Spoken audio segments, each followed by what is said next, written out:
اعوذ باللہ من الشیطان الرجیم بسم اللہ الرحمن الرحیم. ڈیئر اسٹوڈنٹس، السلام علیکم. میں مشرف محمود آپ سے مخاطب ہوں اور اس وقت آپ CMM لیکچر سے مجھے سماعت کر رہے ہیں. یہ آپ کا سیکنڈ ایئر مطالعہ پاکستان کی نیو بک جو نئی بک آئی ہے اس کا ہم پہلا چیپٹر کر رہے ہیں اور ہمارا آج کا عنوان ہے اسلامی نظریے کا ماخذ، سورس آف اسلامک آئیڈیالوجی. اس سے پہلے کہ ہم ٹاپک کی طرف بڑھیں، میں تھوڑا سا چاہوں گا کہ آپ کو ریکیپ کر دوں. نظریہ کیا ہوتا ہے؟ نظریہ کا لفظ نظر سے ہے، دیکھنے کا انداز، سوچنے کا انداز، زندگی کے بارے میں ہمارا نقطہ نظر، ہمیں زندگی کیسے گزارنی ہے، ہم دنیا میں کیوں آئے ہیں، کامیابی کیا ہے، ناکامی کیا ہے، یہ سب جاننے کو نظریہ کہتے ہیں. ہر شخص اپنے نظریے کے مطابق زندگی گزارتا ہے کہ جو وہ بہتر سمجھتا ہے اسی کو اپنا نظریہ سمجھتا ہے، اور اسی طرح سے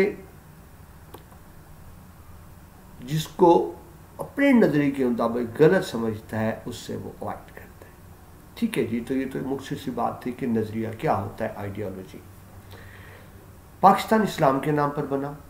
اب بحیثیت اسلامی ریاست اگر ہم بات کرتے ہیں تو ہم دیکھتے ہیں کہ اسلامی نظریے کا ماخذ کیا ہے. یہاں آپ کو پھر بھی دہرا دوں کہ پاکستان دنیا کی پہلی مملکت تھا جو کسی نظریے کی بنیاد پر وجود میں آیا. ہم ایک نظریاتی مملکت ہے اور وہ پاکستان کا نظریہ کیا ہے؟ وہ دو قومی نظریہ ہے. اور دو قومی نظریہ کیا ہے؟ نظریہ اسلام ہے. نظریہ اسلام، دو قومی نظریہ اور نظریہ پاکستان، یہ ایک ہی حقیقت کے مختلف نام ہیں، آپ ان کو الگ الگ نہیں کر سکتے. تو ہمارا آج کا موضوع اسلامی نظریے کے ماخذ، یعنی اسلامی نظریہ کہاں سے لیا گیا، اس کی گائیڈ لائن کیا ہے، اس کی رہنمائی کیا ہے، ہم کہاں سے اسلامی نظریے کے اصول کو دریافت کرتے ہیں. تو یہ آپ کو جو سامنے ٹیکسٹ نظر آ رہا ہے یہ آپ کی ٹیکسٹ بک سے ہے. ہم ایک ایک لفظ کی ریڈنگ کریں گے آپ کی ٹیکسٹ بک سے بھی، کیونکہ جو آپ کے MCQs آنے ہیں اور شارٹ کویسچن آپ کی کتاب میں سے ہی آنے. اور میں آپ کو دوبارہ بتا دوں آپ کی کتاب تبدیل ہو چکی ہے، یہ نئی کتاب کے مطابق ہے. جی تو شروع کرتے ہیں جی باقاعدہ. بسم اللہ الرحمن الرحیم. کسی بھی نظریے کے اثرات کا انحصار افراد کے خلوص، لگن، وفاداری اور وابستگی پر ہوتا ہے. یعنی ایک نظریہ انسان پر کس حد تک اثر انداز ہوتا ہے یا ایک انسان نظریے سے کتنا اثر قبول کرتا ہے، اس کا انحصار اس بات پر ہے کہ افراد اپنے نظریے کے ساتھ کتنے مخلص ہیں، جس کو آپ کمٹمنٹ کہتے ہیں، مخلص ہو، سنسیریٹی ہونا. ایک ہے جی میرا نظریہ بس ٹھیک ہے سوچ کی حد تک، اور ایک ہے کہ میں اس نظریے کے مطابق زندگی بھی گزار رہا ہوں. تو میرا کیا خلوص ہے اس نظریے کے ساتھ، میری کیا لگن ہے، کمٹمنٹ ہے، وفاداری، سنسیریٹی، وابستگی، اٹیچمنٹ. یعنی ایک انسان اپنے نظریے کے ساتھ جتنا زیادہ وابستہ ہوگا اس کی زندگی پر اس کے نظریے کے اثرات اتنے ہی زیادہ ہوں گے. اب اگر آپ اسلامی نظریے کی بات کریں تو پھر وہی بات کہ جو اسلامی تعلیمات پر صرف کلمے کی حد تک ایمان نہیں لاتا، اس پہ مکمل عمل بھی کرتا ہے، تو اس کی زندگی پر آپ کو اثرات نظر آتے ہیں قرآن و حدیث کے. اور ایک ہے صرف کلمے کے حد تک مسلمان ہے لیکن عملی زندگی میں اس پہ کوئی اثرات نہیں ہے، تو اس کا مطلب کہ وہ نظریے کے ساتھ اتنا مخلص نہیں ہے جتنا ہونا چاہیے. ٹھیک ہے جی، آگے چلیے. اسلامی نظریہ افراد کے ذہنوں پر فطری طریقے سے اثر انداز ہوتا ہے. دیکھیے ڈیئر اسٹوڈنٹس، اسلام دین فطرت ہے. اس میں ایسی کوئی بات نہیں ہے، اس میں ایسی کوئی بات نہیں جو فطرت کے خلاف ہو، جس کو عقل تسلیم نہ کرے. آپ پورا قرآن پاک پڑھ لیں، آپ کو کہیں تضاد نظر نہیں آتا، آپ کو کوئی کنٹراڈکشن نظر نہیں آئے گی کہ ایک جگہ کوئی اور بات ہو دوسری جگہ کوئی اور بات ہو. تو اسلام دین فطرت ہے اور ہر بچہ دین فطرت پر پیدا ہوتا ہے. یہ الگ بات ہے کہ بعد میں اگر وہ یہودی کے گھر پیدا ہوا تو یہودی مذہب میں چلا گیا، عیسائی کے گھر پیدا ہوا تو عیسائی مذہب میں چلا گیا، اور اگر مسلمان کے گھر پیدا ہوا تو مسلمان ہوا. لیکن بنیادی طور پر ہر بچہ دین فطرت یعنی فطرت کے مطابق ہوتا ہے. تو جو اسلام پر عمل کرتے ہیں، قرآن و حدیث پر عمل کرتے ہیں، اسلامی نظریے پر عمل کرتے ہیں، تو ان کی زندگی فطری تقاضوں کے مطابق ہوتی ہے. یعنی جس طرح سے ایک انسان کو ہونا چاہیے ویسے ہوتے ہیں، اس میں کوئی مصنوعی پن نہیں ہوتا، یا اس کی شخصیت میں کوئی ظاہری بات نہیں، تضاد نہیں ہوتا. آگے چلیے، اس طرح اسلام کے ابدی اصولوں پر افراد کا ایمان پختہ ہو جاتا ہے. اب جس نے جو نظریہ اپنایا ہے، ظاہر ہے اسی نظریے کے مطابق زندگی گزارے گا، اور اسلام کیونکہ سچا مذہب ہے تو ہم جوں اسلامی تعلیمات پر عمل کرتے چلے جاتے ہیں، یا یوں کہیں کہ جوں ہم اسلام کو جانتے چلے جاتے ہیں، اسلام کی سچائی، اسلام کی حقانیت ہم پر مزید واضح ہوتی چلی جاتی ہے. ٹھیک ہے جی، تو یہ تو تعارف تھا نظریے کی اہمیت. اب جو ہمارا آج کا اصل ٹاپک ہے کہ اسلامی نظریے کے ماخذ کیا ہیں، تو آپ کی کتاب کے مطابق ویسے تو بہت سے ماخذ ہیں، لیکن ہم آپ کی کیونکہ ٹیکسٹ بک کی بات کر رہے ہیں، آپ کی ٹیکسٹ بک میں 3 بنیادی ماخذ بیان کیے گئے ہیں. سب سے پہلے قرآن مجید، پہلا اور بنیادی ماخذ. دوسرا ثانوی ماخذ سنت رسول اللہ صلی اللہ علیہ وآلہ وسلم کی سنت مبارکہ. اور تیسرا ماخذ اسلامی رسم و رواج. تو آپ کی ٹیکسٹ بک میں یہ 3 اسلامی نظریے کے ماخذ بیان کیے گئے، تو آئیے ایک ایک کو دیکھتے ہیں. پہلا ماخذ قرآن مجید. اسٹوڈنٹس، قرآن مجید کیا ہے؟ قرآن مجید کیا ہے؟ قرآن مجید اللہ تعالیٰ کی انسان سے گفتگو ہے، ایک ڈائلاگ ہے خالق کا مخلوق کے ساتھ. ڈائلاگ تو نہیں کہنا چاہیے، ڈائلاگ تو 2 طرفہ ہوتا ہے. گفتگو ہے اللہ تعالیٰ کی، احکامات ہے اللہ تعالیٰ کے تحریری شکل.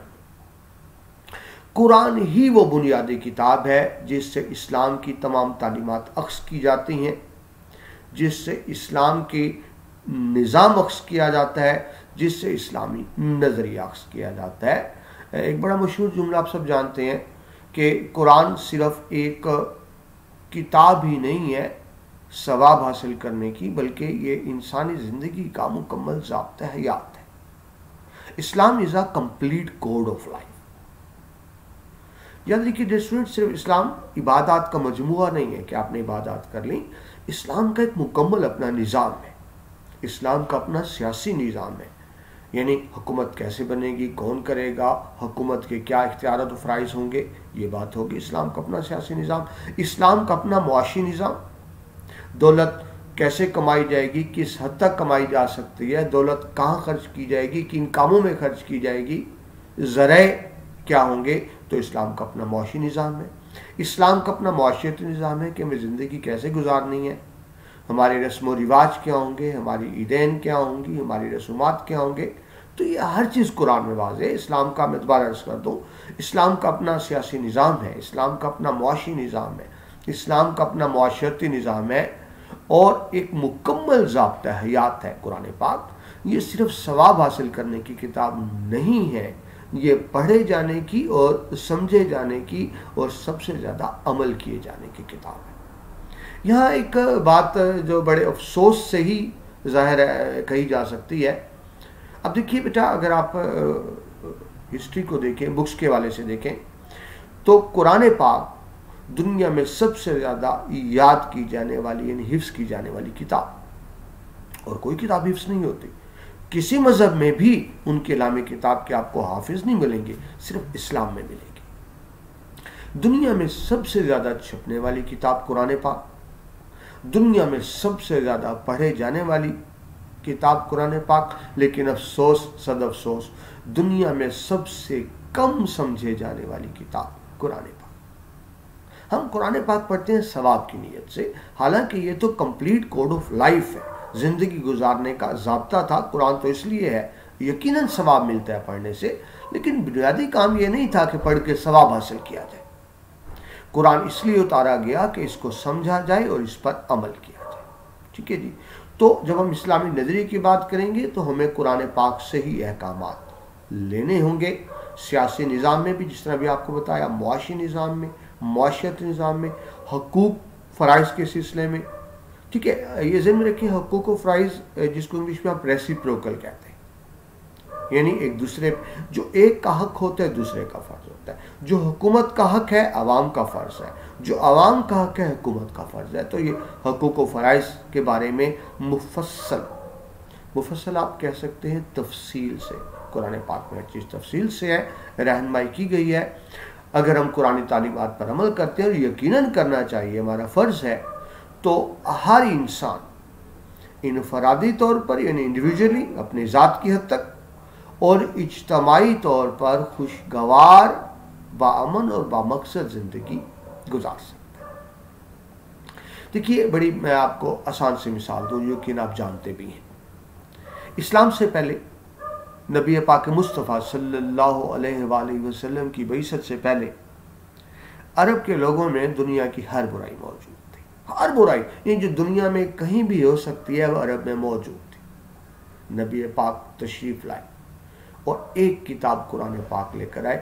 اس قرآن پاک کی بدولت عرب کے جاہل بدو جن میں دنیا جہان کی ہر برائی موجود تھی, جو غیر تہذیب یافتہ تھے, تو عرب کے وہ غیر تہذیب یافتہ لوگ نہ صرف تہذیب یافتہ ہو گئے بلکہ دنیا کو تہذیب سکھانے لگے. وہ جو خود جاہل اور غیر تہذیب یافتہ تھے وہ دنیا کو تہذیب سکھانے لگے. کس کی بدولت؟ قرآن پاک کی بدولت. یعنی وہ عظیم انقلاب برپا کر دیا قرآن پاک نے. وہ ایک کتاب ہی تھی کہ وہ جاہل دنیا کے رہبر بنے. تو اب لمحہ فکریہ یہ ہے کہ وہی کتاب تو ہمارے پاس بھی ہے. یعنی جس کتاب کی بدولت مسلمانوں نے عروج حاصل کیا وہ کتاب تو آج ہمارے پاس بھی ہے. تو آج مسلمان زوال میں کیوں ہے؟ تو ڈیئر اسٹوڈنٹس وجہ میں آپ کو پہلے بتا چکا کہ وہ قرآن کو ضابطۂ عمل کی کتاب سمجھتے تھے, قرآن پر عمل کرتے تھے. ہم نے صرف قرآن کو ثواب کی کتاب سمجھ لی. حالانکہ قرآن پر عمل کر کے ایک مسلمان کی زندگی قرآنی تعلیمات کے مطابق ہونی چاہیے. یہاں حضرت علامہ اقبال کا خوبصورت شعر فرماتے ہیں کہ یہ راز کسی کو نہیں معلوم کہ مومن, یہ راز کسی کو نہیں معلوم کہ مومن, قاری نظر آتا ہے حقیقت میں ہے قرآن. یعنی ایک مسلمان کی زندگی تو ایسی ہونی چاہیے کہ وہ چلتا پھرتا قرآن ہو, اس کی زندگی قرآنی تعلیمات کے مطابق ہو. تو تاریخ گواہ ہے جب تک مسلمانوں نے قرآن پاک کی تعلیمات کو سمجھا اور عمل کیا انہوں نے دنیا پر حکومت کی. آج ہم زوال کا شکار ہیں. آج بھی ہم قرآن سے ٹوٹا ہوا رشتہ جوڑ لیں تو اللہ تعالیٰ ویسے ہی عروج عطا فرمائیں گے جس طرح پہلے مسلمانوں کو پچھلی صدیوں میں. آپ کو پتہ ہونا چاہیے 8ویں صدی سے 14ویں صدی یہ مسلمانوں کا عروج کا زمانہ ہے. 8ویں صدی سے 14ویں صدی یہ مسلمانوں کا عروج ہے. جس طرح آج آپ جانتے ہیں بیٹا امریکہ اور روس وغیرہ سپر پاورز ہیں, اس وقت صرف مسلمان سپر پاورز تھے. اور یہ کوئی 50-100 سال کی بات نہیں ہے, 600 سال 6 صدیاں مسلمان سپر پاور رہے. کب تک؟ جب تک ان کا قرآن پاک سے رشتہ رہا. اللہ تعالیٰ ہم سب کو قرآن پاک پڑھنے, سمجھنے اور عمل کرنے کی توفیق عطا فرمائے. آمین ثم آمین. تو اسٹوڈنٹس یہ تو پہلا ماخذ تھا اسلامی نظریے کا قرآن پاک. آگے بڑھیے. قرآن پاک کا کے بعد دوسرا ماخذ ہے سنت رسول اللہ صلی اللہ علیہ وآلہ وسلم. دا سنہ انگلش میں سنہ کہیں گے, اردو میں سنت کہیں گے. اب سنت یا سنہ کیا ہے؟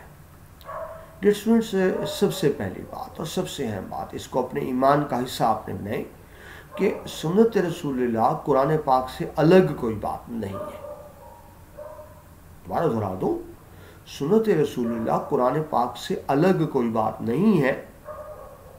نبی صرف وہ کرتے ہیں جو اللہ کہتے ہیں. نبی اپنی مرضی سے کچھ نہیں کرتے. ان کا کوئی بھی کام کرنا اللہ کی رضا سے ہوتا ہے. ان کا کسی بھی کام سے رکنا بھی اللہ کی رضا سے ہوتا ہے. تو نبی کا ہر قول و فعل اللہ تعالیٰ کی رضامندی سے ہوتا ہے.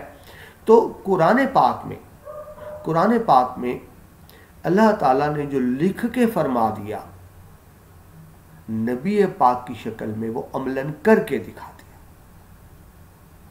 یعنی آپ قرآن و حدیث کو الگ نہیں کر سکتے، یہ ایک ہی سکے کے رخ ہے۔ اللہ تعالیٰ کی ہدایات جو تحریری شکل میں ہے وہ قرآن ہے، اللہ تعالیٰ کی وہ ہدایات جو عملی شکل میں ہے وہ سنت رسول اللہ صلی اللہ علیہ وآلہ وسلم ہے۔ اگر اسٹوڈنٹس آپ کو یاد ہو، کوئی زیادہ پرانی بات نہیں ہے، سال اول میں فرسٹ ایئر میں آپ نے اردو کا جو پہلا سبق پڑھا تھا اسوہ حسنہ صلی اللہ علیہ وآلہ وسلم، اس کے پہلے پیراگراف میں ایک بات تھی کہ باقی انبیاء اور نبی پاک میں کیا فرق ہے۔ باقی انبیاء صرف بتا کر چلے گئے، باقی انبیاء بتا کر چلے گئے کہ یہ کرو گے تو کامیاب ہو جاؤ گے، نہیں کرو گے تو ناکام رہو گے۔ نبی پاک بتا کر نہیں چلے گئے، نبی پاک نے یہ نہیں کہا کہ جو میں کہتا ہوں کرو، بلکہ یہ کہا جیسا میں کرتا ہوں کرو، جیسا میں کرتا ہوں کرو، یعنی آپ نے عملی مجسمہ سب کے سامنے رکھ دیا، اور وہ عملی مجسمہ کیا ہے؟ جو قرآن پاک کے عین مطابق ہے۔ تو پہلے اس بات کو سمجھیں کہ قرآن و حدیث الگ الگ کوئی ماخذ نہیں ہے۔ ہاں ایک فرق ضرور ہے کہ قرآن پاک میں بنیادی ہدایات ہیں، ان کی تفصیل موجود نہیں ہے، ان کی تفصیل کے لیے آپ کو سنت رسول اللہ صلی اللہ علیہ وآلہ وسلم سے رجوع کرنا پڑتا ہے۔ بڑی آسان سی مثال دوں آپ کو، قرآن پاک میں سب سے زیادہ نماز کا ذکر ہے، نماز قائم کرو، نماز قائم کرو، نماز قائم کرو، لیکن پورے قرآن پاک میں کہیں بھی نماز پڑھنے کا طریقہ نہیں بتایا گیا۔ اب نماز پڑھنی کیسے ہے، اس کے لیے آپ کو سنت رسول اللہ صلی اللہ علیہ وآلہ وسلم سے رجوع کرنا ہوگا۔ قرآن پاک میں ہے زکوٰۃ ادا کرو، کس کو دینی ہے، کتنی دینی ہے، کس نسبت سے دینی ہے، یہ تو قرآن میں ذکر نہیں ہے۔ یا میں آپ کو ایک وضاحت کر دوں، اگر چاہیے آپ کو ٹاپک نہیں، صرف آپ کو سمجھانے کے لیے، ایک بیٹا واحد قانون ہے قانون وراثت، جس کو انگلش میں آپ انہیریٹنس کہتے ہیں، کہ ایک بندہ فوت ہو جائے گا تو اس کی جائیداد مال دولت کس طرح تقسیم ہوگی۔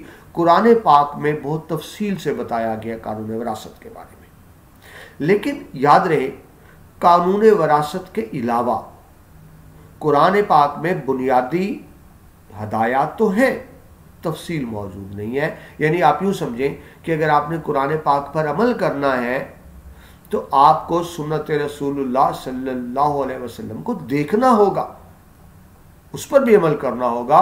سنت رسول اللہ کو اگر ہم نہیں دیکھتے، میں نعوذ باللہ ہے تو کہنا بھی گناہ ہے، آپ کو سمجھانے کے لیے بات کر رہا ہوں، کہ اگر ہم سنت رسول اللہ کی اہمیت سے انکار کر دیتے ہیں تو پھر ہم قرآن پر بھی عمل نہیں کر سکتے۔ قرآن پہ عمل بھی اسی شکل میں ہوگا جب ہم سنت رسول اللہ صلی اللہ علیہ وسلم پر کے مطابق زندگی گزاریں گے۔ تو پہلا ماخذ آپ نے پڑھا قرآن پاک، دوسرا ماخذ سنت رسول اللہ صلی اللہ علیہ وآلہ وسلم۔ تو بیٹا تفصیل تھی، اب ہم ذرا آپ کی کتاب میں سے بھی دیکھ لیتے ہیں۔ آپ کی بک میں لکھا ہوا ہے کہ ہمارے پیارے نبی حضرت محمد صلی اللہ علیہ وسلم نے اسلامی احکامات کو اپنے اقوال و افعال سے واضح فرمایا۔ اقوال کہنا، قول کہنا، سینگ، فعل ایکشن کر کے دکھانا، یعنی جو آپ نے بتایا بھی اور کر کے بھی دکھایا، پریکٹیکل ایگزامپل پیش کر دی۔ قرآن پاک کی تعلیمات کی مفصل تشریح، مفصل تفصیل سے حضرت محمد رسول اللہ صلی اللہ علیہ وسلم کی سنت سے ملتی ہے۔ یعنی وہ جو قرآن میں بنیادی ہدایات ہیں، اگر آپ ان کی تفصیل کی بات کرتے ہیں تو پھر آپ کو سنت رسول اللہ سے ہی رجوع کرنا پڑتا ہے۔ لہٰذا قرآن پاک جو بنیادی سرچشمہ، بنیادی ماخذ ہے، ایکچولی اسی کی تشریح ہی سنت رسول اللہ ہے۔ سنت رسول اللہ سے الگ کوئی بات نہیں ہے۔ سنت کس زبان کا لفظ ہے؟ یہ عربی زبان کا لفظ ہے، عربی اصطلاح ہے۔ اصطلاح بیٹا کیا ہوتا ہے؟ جس کو آپ انگلش میں ٹرمینالوجی کہتے ہیں، جس طرح فزکس، کیمسٹری، میتھ کے مخصوص ٹرمینالوجی ہوتی ہے، ورڈز ہوتے ہیں۔ اصطلاح کیا ہوتا ہے؟ ایسا لفظ جو خاص جگہوں پر خاص معنوں میں استعمال ہو۔ ایک ہر زبان کی اصطلاحات ہوتی ہیں، عربی کی بھی ہیں۔ تو سنت ایک عربی اصطلاح ہے جس کے معنی کیا ہیں؟ ایسا راستہ جس کی پیروی کی جائے، ایسا راستہ جس کی پیروی کی جائے، جس راستے پر چلا جائے، اس کو سنت کہیں گے۔ تو جب ہم اسلام کے مطابق تشریح کریں گے تو کیا بنے گا کہ سنت رسول اللہ صلی اللہ علیہ وآلہ وسلم سے مراد ایسا راستہ جس پر نبی پاک اللہ کے احکام کے مطابق عمل کرتے ہوئے چلے، اس کو ہم سنت رسول اللہ صلی اللہ علیہ وآلہ وسلم کہیں گے۔ آگے چلیے، مزید آپ کی بک میں جو میں نے اس کو پوائنٹس کی شکل دے دی، آپ کی بک میں جو لکھا ہوا ہے، قرآن مجید اسلامی اصولوں کے مطابق بنیادی خد و خال بیان کرتا ہے۔ وہ جو میں نے آپ کو پہلے وضاحت کی، بیسک فیچرز، بیسک تعلیمات تو قرآن میں ہے، لیکن ان کی تشریح کہاں سے ملے گی، ان کی ڈیٹیل کہاں سے ملے گی، ان کی ایکسپلینیشن کہاں سے ملے گی، اردو میں آپ کہہ لیں تشریح و توضیح کہاں سے ملے گی، وہ آپ کو احادیث مبارکہ سے ہی ملے گی۔ اس سے آپ کی بک میں جو آخری لائن ہے کہ اسلام کے بنیادی ارکان ایمان، نماز، روزہ، زکوٰۃ، حج، جہاد، یہ تو بنیادی ارکان ہیں جو قرآن میں بتا دیے گئے، لیکن ان سب کی تفصیل کے لیے آپ کو سنت رسول اللہ صلی اللہ علیہ وآلہ وسلم سے ہی رجوع کرنا پڑتا ہے، اس کے علاوہ بات نہیں بنتی۔ اچھا، یہ ایک بات نوٹ کر لیجیے بیٹا، بنیادی ارکان 6 ہیں۔ یہ بچے بہت زیادہ غلطی کرتے ہیں، اگر پوچھا جائے آپ سے MCQs میں بنیادی ارکان کتنے، وہ 5 لکھ دیتے ہیں۔ نماز کو پہلا رکن سمجھتے ہیں، تو ذہن میں رکھیں پہلا رکن نماز نہیں، پہلا رکن ایمان ہے۔ ایمان کیا؟ اللہ تعالیٰ کو ایک ماننا، انبیاء پر ایمان لانا، اور نبی پاک مصطفیٰ صلی اللہ علیہ وآلہ وسلم پر بحیثیت آخری نبی ایمان لانا۔ تو پہلا بنیادی رکن ایمان ہے، دوسرا نماز، تیسرا روزہ، چوتھا زکوٰۃ، پانچواں حج، اور چھٹا جہاد۔ اچھا جی، اب اس میں بہت سے اسٹوڈنٹس کہتے ہیں ہم نے تو فلاں جگہ پہ 5 پڑھے ہیں، آپ 6 بتا رہے ہیں۔ تو اسٹوڈنٹس یاد رکھیں، بورڈ کا ایک پیٹرن ہے، ایک طریقہ کار ہے، درست جواب وہ شمار ہوتا ہے جو آپ کی کتاب کے مطابق ہے۔ جو آپ کی ٹیکسٹ بک میں ہے درست وہ ہوگا۔ تو آپ کی ٹیکسٹ بک میں 6 ارکان لکھے ہیں، تو اگر آپ سے پوچھو جی کتنے ارکان ہیں تو 6 ہی ہیں، ٹھیک ہے۔ ایمان تو آپ کو بتا دیا، اللہ کو ایک ماننا، نبی پاک مصطفیٰ صلی اللہ علیہ وآلہ وسلم پر بحیثیت آخری نبی ایمان لانا، یہ تو ایمان ہو گیا۔ نماز 5 ٹائم فرض مسلمانوں پر، جس طرح پہلی بتوں میں فرض تھی کہ انسان اپنی جو ماتھا فضیلت، سب سے فضیلت لے کر زمین پر جھکا دیتا ہے کہ اللہ کوئی حیثیت نہیں ہے میری تیرے سامنے۔ روزہ، جب دن کے ایک حصے میں جائز چیزیں بھی انسان پہ، حلال چیزیں بھی حرام ہو جاتی ہیں، یعنی ضبط نفس کا درس، اور اس لیے تاکہ ہمیں دوسروں کی بھوک پیاس کا احساس ہو، تو وہ کیا ہو گیا؟ روزہ۔ زکوٰۃ کیا ہے کہ جو ہم کماتے ہیں اس کا ایک مخصوص اللہ کے نام پر دیں، 2.5% کم از کم۔ اچھا ذہن میں رکھیں، زکوٰۃ 2.5% نہیں، کم از کم 2.5%، یعنی 100 پہ 2.5 روپے۔ زکوٰۃ، حج، یہ سب پہ فرض نہیں، صرف صاحب حیثیت لوگ جو حیثیت رکھتے ہیں اللہ کے گھر کے طواف کی، تو وہ اللہ کے گھر کا حج کریں۔ اور جہاد، اللہ کی راہ میں لڑنا، اس کی آپ جانتے ہیں 2 بنیادی اقسام، جہاد بالسیف، تلوار سے جہاد، اور دوسری بات مال سے جہاد، اور تیسرے نفس سے جہاد، یعنی خواہشات پہ کنٹرول کرنا، وہ بھی جہاد میں آتا ہے۔ تو یہ 6 بنیادی ارکان ہیں جن کی بنیادی باتیں تو قرآن پاک میں موجود ہیں، لیکن ان کی تفصیل کے لیے ہمیں سنت رسول اللہ صلی اللہ علیہ وسلم سے رجوع کرنا پڑتا ہے۔ آگے چلیں جی، تیسرا ماخذ ہم پڑھ رہے ہیں، آپ کا پہلا چیپٹر پاک اسٹڈی کا، اور اس میں ہمارا موضوع ہے اسلامی نظریے کا ماخذ۔ پہلا ماخذ ہم نے پڑھا قرآن پاک، دوسرا ماخذ پڑھا سنت رسول اللہ صلی اللہ علیہ وسلم، تیسرا اور آخری ماخذ رسم و رواج، جس کو انگلش میں کسٹمز کہتے ہیں۔ رسم و رواج کیا ہے؟ یہ سمپل سی بات، زندگی گزارنے کے طریقے، ہم زندگی کیسے گزارتے ہیں، ٹھیک ہے جی، یہ کیا ہوگا؟ رسم و رواج۔ ہماری عیدین کیا ہیں، ہماری خوشی کی رسومات کیا ہیں، ہماری غم کی رسومات کیا ہیں۔ خوشی کی رسومات کیا ہو سکتی ہیں؟ پیدائش کی ہو سکتی ہے، شادی کی ہو سکتی ہے، سالگرہ خیر مذہبی رسومات میں تو نہیں آتا، شادی اور بہرحال پیدائش آتا ہے۔ اور غم کی کیا ہو سکتی ہیں؟ وفات ہو گئی تو دکھ کی بات ہو گئی، اس طرح عیدین ہیں، میلے ہیں، ٹھیک ہے جی۔ تو ہم اپنی خوشی کس طرح سے مناتے ہیں اور غم کس طرح سے مناتے ہیں، ہمارا پہناوا کیا ہے، ہم کس طرح کا لباس پہنتے ہیں، ہم کس طرح کی غذا کھاتے ہیں، ہمارے مزاج کیا ہیں، عادات اطوار کے، اس کو رسم و رواج کہتے ہیں۔ اب بیٹا ذہن میں رکھیں، رسم و رواج کا تعلق مقامی علاقے سے بہت زیادہ ہوتا ہے، یعنی آپ جس علاقے کے رہنے والے ہیں وہاں کا موسم کیسا ہے، وہاں کی آب و ہوا کیسی ہے، وہاں کی زمین کیسی ہے، اس کا رسم و رواج پر بڑا اثرات پڑتے ہیں۔ آپ کو سمپل مثال دوں، پنجاب کی جو گرم علاقے ہیں ان کو رسم و رواج اور طرح کے ہیں، وہ ٹھنڈے مشروبات پیتے ہیں، وہ باریک کپڑے پہنتے ہیں، ٹھیک ہے جی۔ اس کے مقابلے میں اگر آپ شمالی علاقات چلے جائیں، ٹھنڈے علاقے چلے جائیں، تو وہ تو ٹھنڈے مشروبات نہیں پیتے، وہ گرم قہوہ پیتے ہیں، وہ گوشت کھاتے ہیں بکرے کا، مچھلی کا، کیونکہ گوشت میں حرارت ہوتی ہے، تو ان کے لباس بھی اور طرح کے ہیں۔ یعنی میں آپ بتانا یہ چاہتا ہوں کہ رسم و رواج کا تعلق موسم آب و ہوا سے ہوتا ہے، اسی لیے ایک علاقے کے رسم و رواج دوسرے علاقے سے مختلف ہوتے ہیں۔ اب ظاہر ہے کیونکہ ہم اسلام کی بیٹا بات کر رہے ہیں یہاں، تو عرب کی بات کر رہے ہیں، تو نبی پاک مصطفیٰ صلی اللہ علیہ وآلہ وسلم کی بعثت سے پہلے بھی عرب کے اپنے رسم و رواج تھے۔ اب اسلام نے ان سب رسم و رواج کو ایک دم ختم نہیں کر دیا، ایک دم ختم نہیں کر دیا، بلکہ وہ رسم و رواج جو قرآن و سنت کے خلاف نہیں تھے، ایسے رسم و رواج جو قرآن و سنت کے خلاف نہیں تھے، ان کو جاری رکھا گیا، یعنی ان پر پابندی نہیں لگائی گئی۔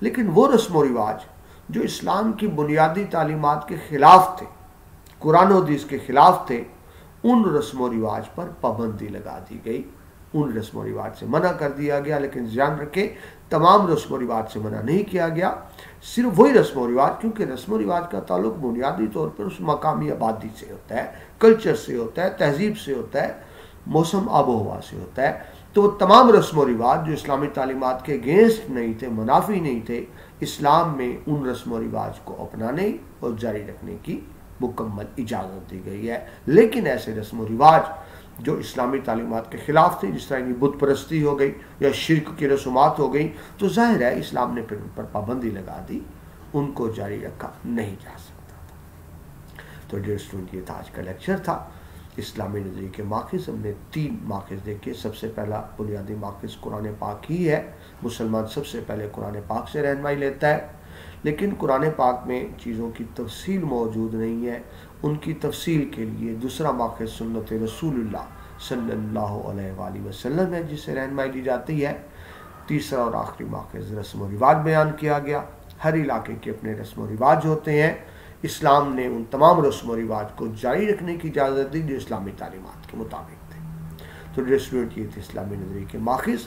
ہم نے 3 بنیادی ماخذات کو پڑھا۔ یاد رکھیں بیٹا، مسلمان کی زندگی کیا ہوتی ہے؟ وہ نظریے کے مطابق زندگی گزارتا ہے، اسلامی نظریے کے مطابق زندگی گزارتا ہے۔